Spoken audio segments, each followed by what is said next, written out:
ان تبصر نفس چراغیر نشي او نفس بما کسبت په سبب د عمل خپل ليس لها نبوي دوی لرا من دون الله سوا د الله نا ولي دوست ولا شفيع او نسوک سفارش کوونکی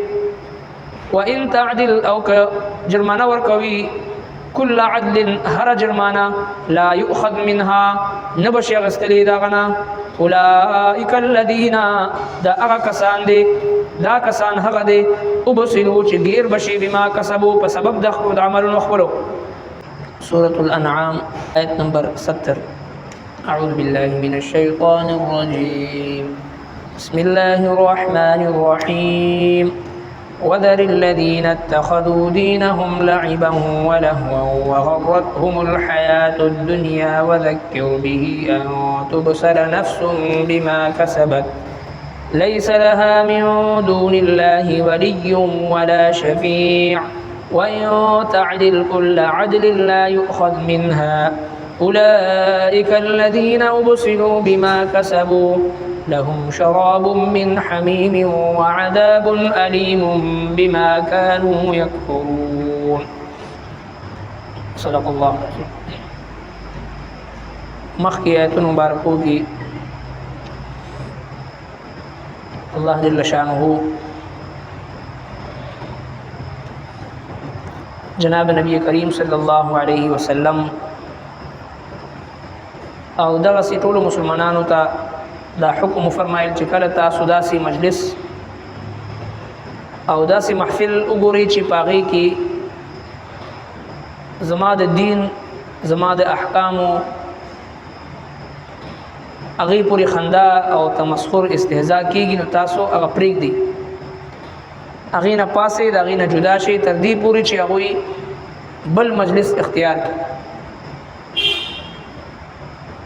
او که بالفرض والمحال د غلطۍ نه داسې خلکو سره کېناستئ چې هغوی داسې خبرې کوي نو چې کله در یاد شو نو فوراً ترې پاسئ یاداشت نه بعد یادېدو نه بعد بیا ظالمانو سره ناسته مه کوئ او دغه خلک چې کوم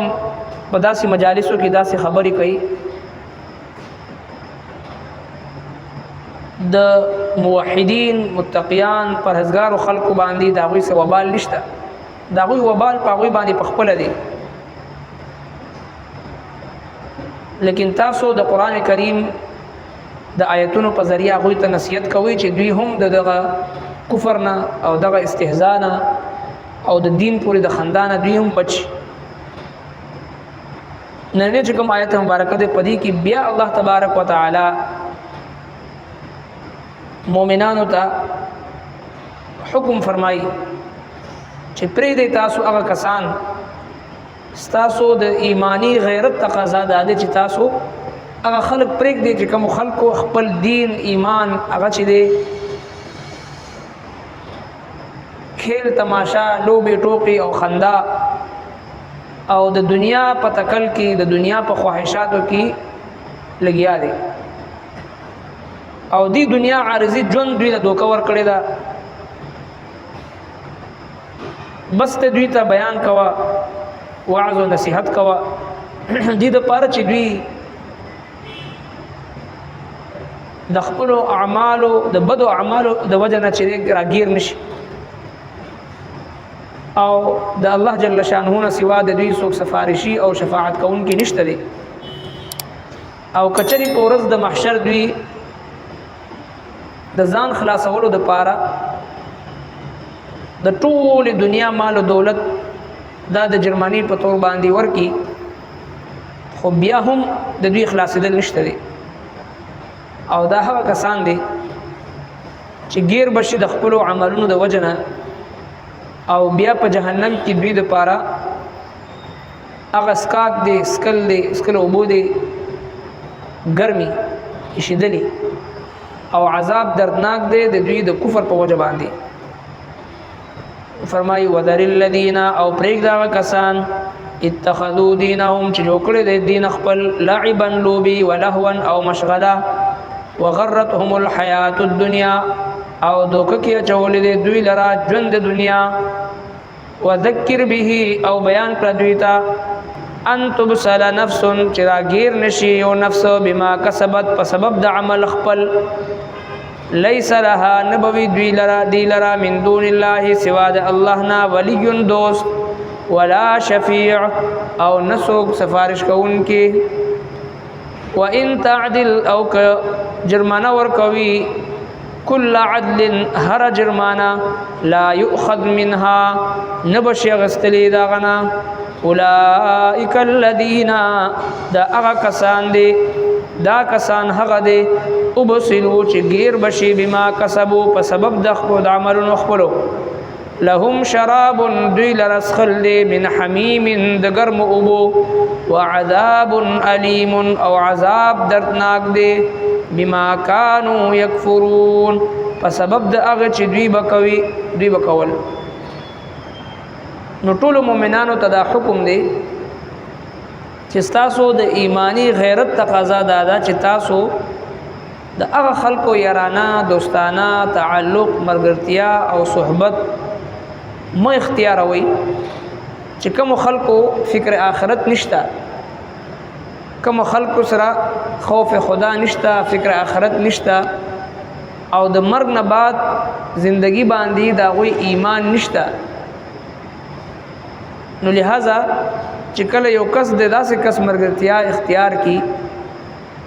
چې داغه په آخرت باندې ایمان نه صرف دنیا داغه مد نظر وي او د دنیا د حصول د پاره هغه حلال حرام نه ګوري جایز ناجایز نه ګوري او هر یو سیز قرباني خود د دنیا مفاد حاصلې نو بیا د داسې کس مرګرتیا او صحبت او تعلق دا د انسان د پاره وبال او د پخمانتیا ذریعہ ګرځي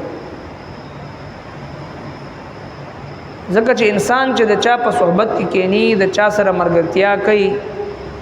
شعوري طور باندې او غیر شعوري طور باندې دا مرګري اثر د انسان په زړه باندې کیږي تر دې پورې چې بخاری شریف حدیث پاک دی رسول الله صلی الله علیه وسلم مبارک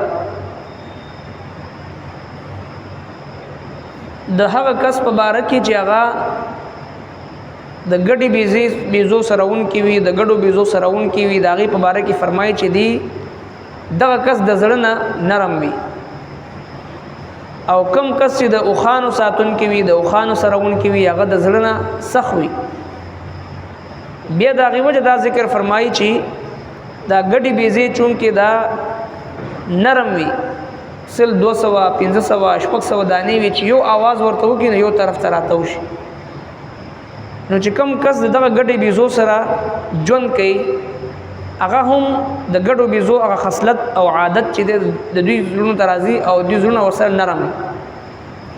او چې کم کس دا اوخان ساتي نو چون کې دا اوخ دا کینه پرور وي دا زړه کې کینه ساتي تر دې پورې چې خپل مالک په یو وخت کې ورسره زیاتی کړی وي خوراک اسکا کم ور کړی وي